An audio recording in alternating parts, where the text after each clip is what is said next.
ఇప్పుడు పిలిచిన పిలుపుడు మీరు చూడండి.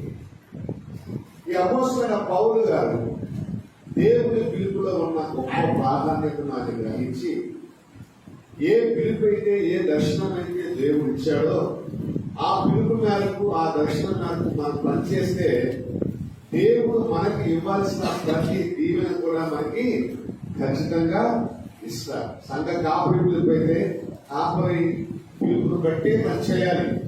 సువార్థికుడైతే సువార్థికుడు, అలాగే బోధకుడైతే బోధకుడు, ఇలా రకరకాల దేవుని సేవలు ఉన్నాయి.